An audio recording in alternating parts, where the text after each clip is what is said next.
Na verdade, o pastor falou mais de 20, mas na verdade é mais de 30, viu? Eu já tenho quase 32. Em fevereiro eu faço 32 anos.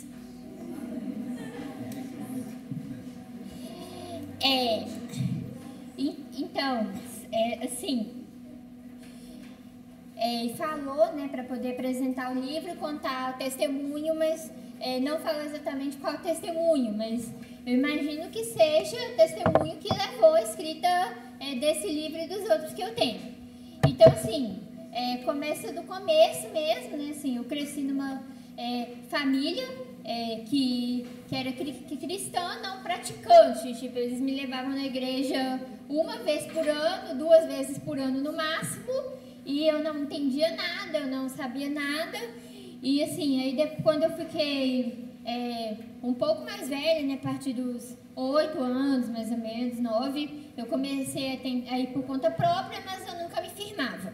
Eu nunca me firmava porque eu não entendia, tipo, eu achava que era só mais um lugar para ir, só mais uma coisa para fazer durante a semana, então tanto faz ir, tanto faz não ir, e eu não entendia.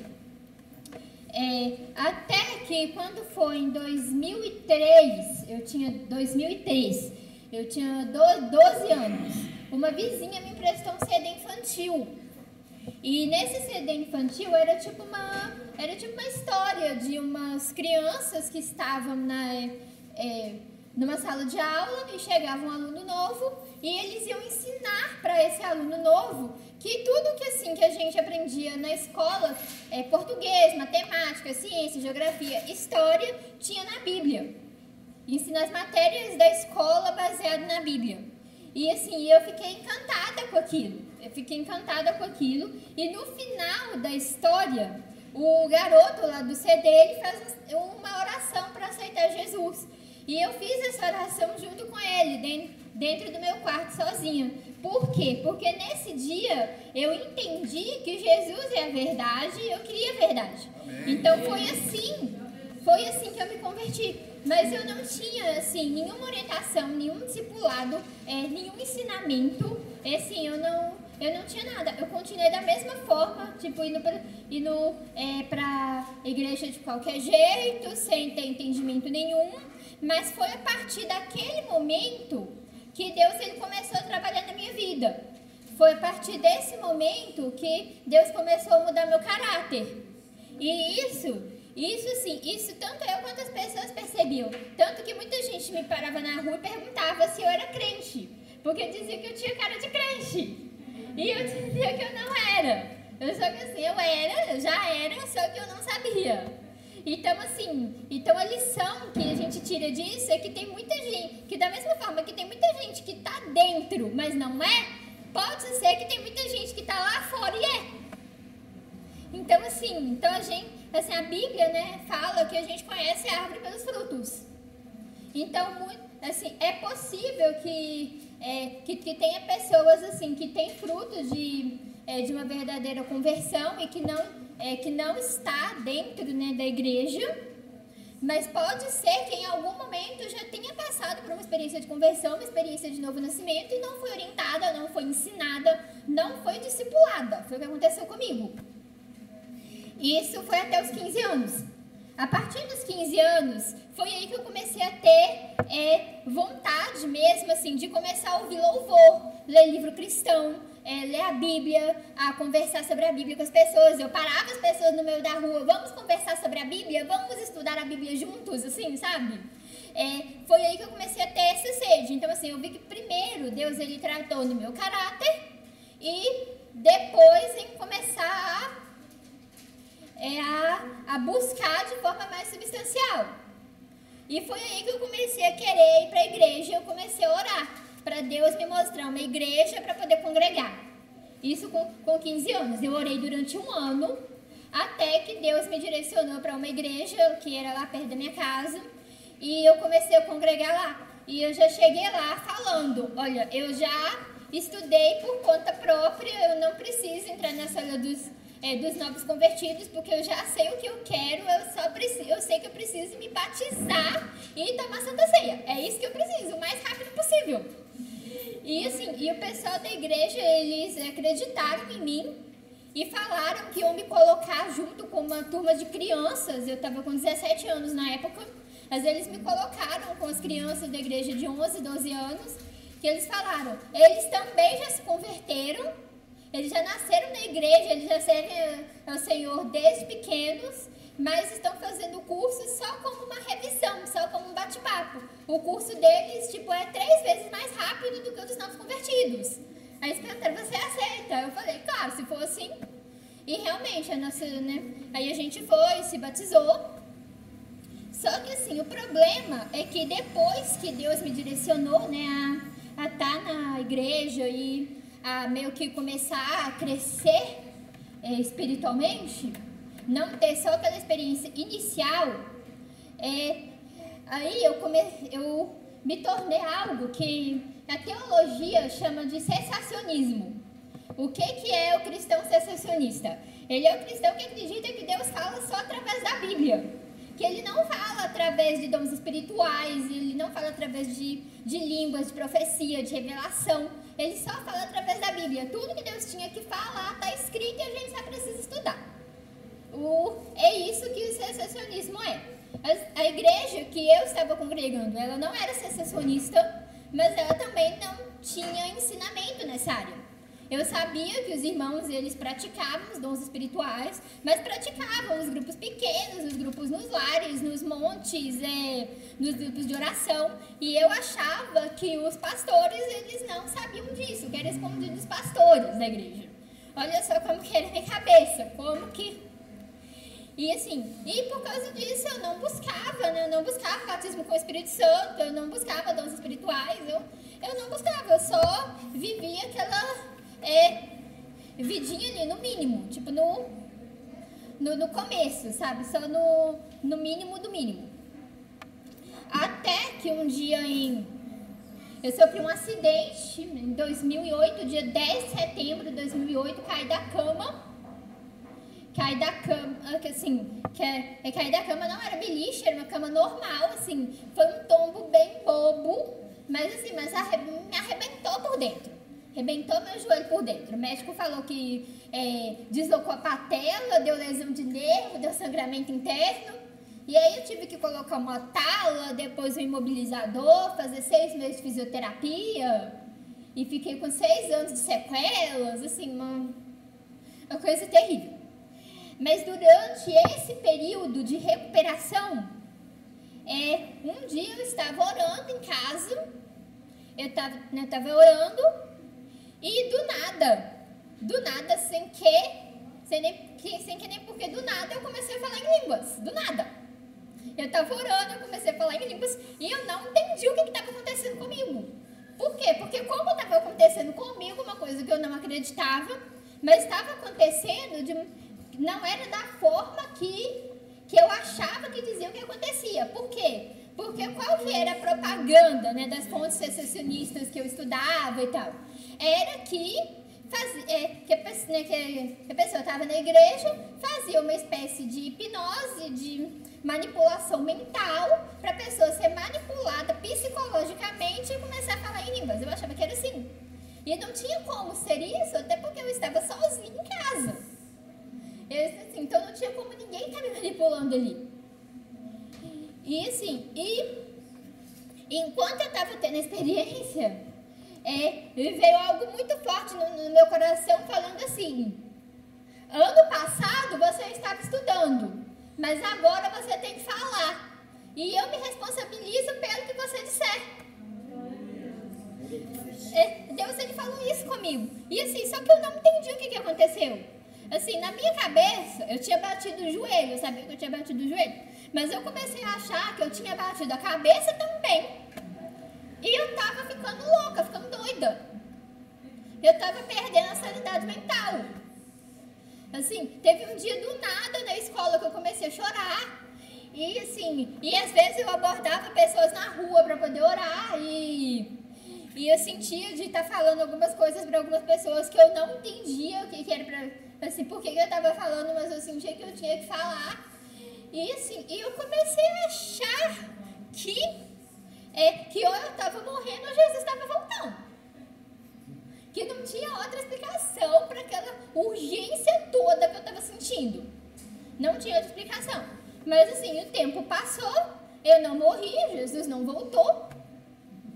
E eu fiquei sem entender o que tinha acontecido comigo. Até que em 2010, eu já tinha 19 anos, eu entrei num curso teológico da igreja que eu congregava. E nesse curso teológico, aí sim, a gente foi estudar. Aí sim a gente foi estudar sobre dons espirituais, sobre batismo com o Espírito Santo. Se bem que a igreja que eu congregava não gostava de chamar de batismo, eles preferiam chamar de enchimento, para que ninguém achasse que quem não era batizado com o Espírito Santo não tinha o Espírito Santo em si.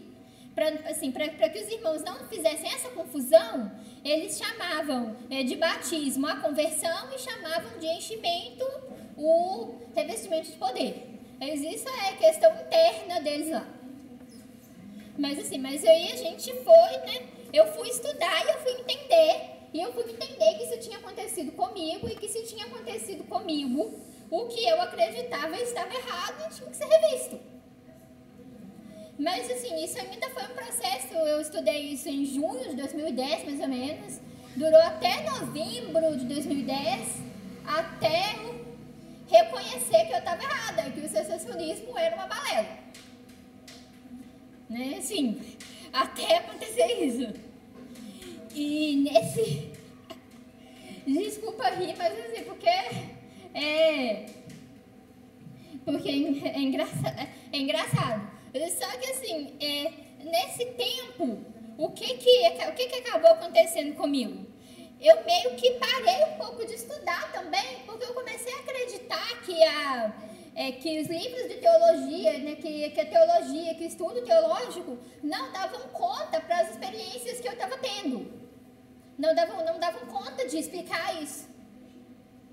E assim, e nesse tempo, o meu cérebro, né, que ele é racionalista, porque eu sou autista, né, assim, os autistas, eles tendem, né, a ser mais racionais, a ser racionalistas. Então, assim, aí eu fui pro outro extremo, tipo, eu era racionalista demais, e aí eu fui pro outro extremo. E assim, eu fiquei completamente desequilibrada durante muito tempo. Provavelmente eu tive algum quadro depressivo, alguma coisa assim. Eu não posso dizer que foi, porque eu não fui diagnosticada na época. Tanto assim, que até que eu sou autista, eu só fui diagnosticada em 2017, quando eu tinha 26 anos. Então, assim, na época eu não ia em psicólogo, não ia em psiquiatra, mas pelo que eu li, pelo que eu conversei com outras pessoas, parecia, sim, um quadro depressivo. E nesse tempo, assim, eu não estudava, eu não estava estudando teologia, tipo, eu não fazia meus trabalhos que eu fazia nas redes sociais, de gravar vídeo, escrever texto, fazer estudo, essas coisas. Ficou tudo parado. E nesses anos todos, as pessoas elas começaram a falar pra mim que eu escrevia muito bem e que eu deveria escrever um livro. E eu não me via escrevendo o livro, primeiro, porque eu não achava que eu escrevia bem. Segundo, porque eu não tinha que escrever. Eu falava, eu não tenho criatividade nenhuma para escrever ficção. E eu não tenho nenhuma ideia, tipo, que justifique escrever um livro, porque o que eu poderia, tipo, pensar, escrever, outras pessoas já escreveram. Então, pra que eu vou escrever mais do mesmo? Não faz o menor sentido isso. Então, assim, eu não me via escrevendo por conta dessas razões. E, assim, o tempo foi passando, no fim de 2014, Deus, ele me deu uma outra experiência e aquele quadro que eu tive, né, assim, eu tenho muito cuidado de chamar de depressão, mas eu chamo de crise. Eu chamo de crise porque eu chorava muito, eu não tinha prazer com nada, assim, qualquer coisa, tipo, que eu via era sinal de Deus. Tipo, se eu vi uma pichação no muro, era Deus falando comigo. Se eu tropeçasse ali, era o diabo querendo me atrapalhar. Então, assim, eu fui de um extremo racionalista para outro extremo. extremo a outro. E assim, eu chorava demais, eu ficava muito triste, eu não tinha muito prazer, tipo, era como se a vida tivesse perdido totalmente a cor, totalmente o sentido. E assim, é até uma coisa que eu acho curiosa, engraçada, porque como que uma pessoa, tipo, que perde a esperança, perde sentido servindo a Deus, era o que me questionava. Mas assim, eu nunca, tipo, perdi a fé no sentido de perder a esperança cristã, de perder a esperança da salvação, não, nada disso. Assim, é algo assim que não tem como explicar, é muito difícil explicar isso. Assim, não tem muitas palavras para poder explicar. Acho que só quem viveu experiências desse tipo que pode dizer. Assim, depois de muito tempo eu acabei estudando e assim, existem, né, alguns estudos que falam que esse tipo de experiência alguns chamam de noite escura, de vale da sombra da morte, de provação. E assim, meio como são os louvores que a gente canta, igual esse último louvor que a gente cantou. Foi uma situação desse tipo. E assim, e quando Deus me mudou, tipo, foi instantâneo. Eu tava ouvindo uma pregação em casa e assim, instantaneamente eu fui mudada. Assim, nada na minha vida mudou. Mudou externamente, assim, na época eu estava doente, inclusive, continuei doente por muito tempo ainda. Então, assim, nada mudou externamente, mas internamente mudou. Tipo, eu não era mais a mesma. E hoje eu entendo que Deus me permitiu passar por aquilo, porque depois desses 4 anos dessa crise, aí sim começaram a aparecer vários problemas. Alguns problemas na família, veio meu diagnóstico, eu descobri que eu sou autista. Minha mãe meio que entrou num processo de luto, porque ela meio que não queria aceitar, foi meio difícil para poder lidar com isso.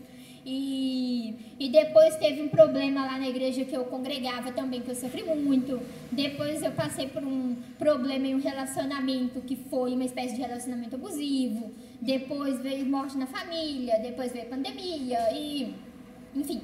E Deus me fez entender que se eu não tivesse passado por aquela experiência naquela época em que estava tudo bem, mas eu era uma pessoa fraca e imatura, eu não aguentaria passar pelos problemas que realmente vieram depois. Ou seja, Deus permitiu aquele sofrimento todo quando não tinha motivo nenhum para me preparar para não sofrer tanto quando os motivos aparecerem.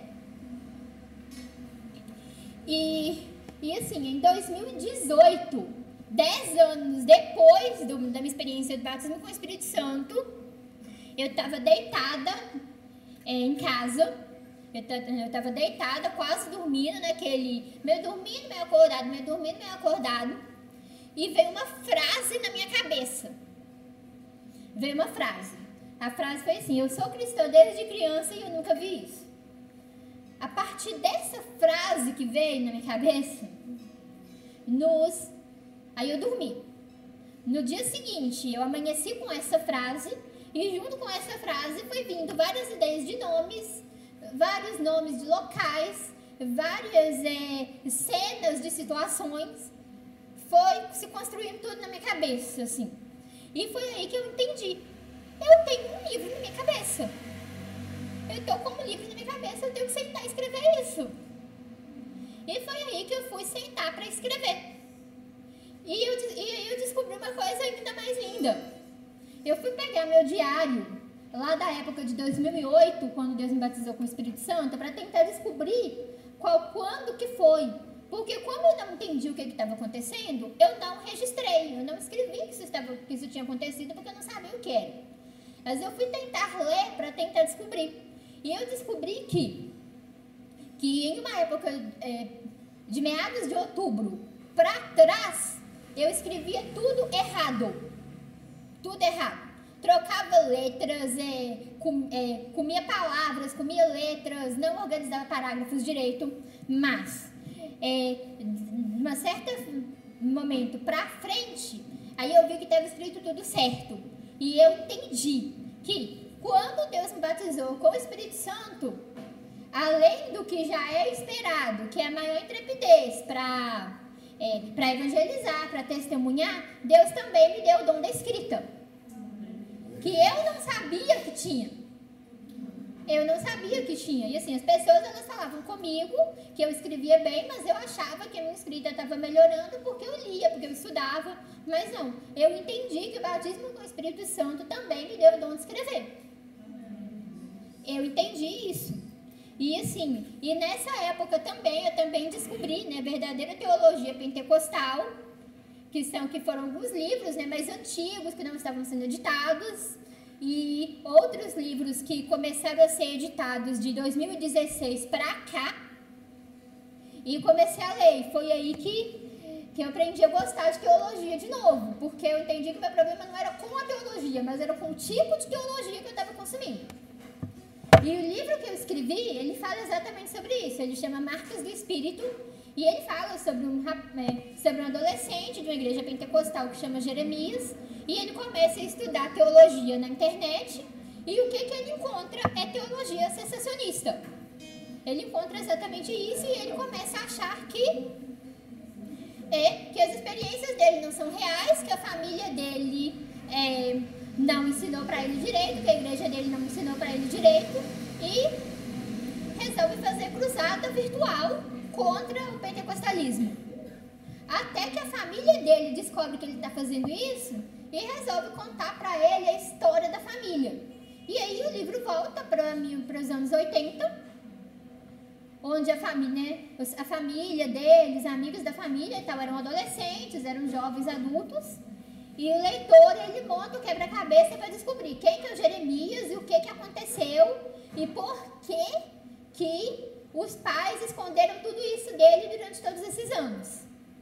Então, por isso que eu escrevi esse livro como uma defesa da nossa teologia pentecostal. Esse é o primeiro, e tem outros. Tem o Devocional Pentecostal, que foi um concurso que eu ganhei. Tenho Memórias da Família Cristã, tem no site deles. Tenho Memórias de uma Pandemia, que é um conto autobiográfico que fala sobre a pandemia. Tem na Amazon, é um conto curto. E tem mais 2 que vão sair aí ainda. E é isso, eu agradeço a oportunidade. Então, com o meu material ali, R$20 no dinheiro e no Pix, e 21 na maquininha de cartão de crédito. Amém. Irmãos, eu comprei o livro da Aleph.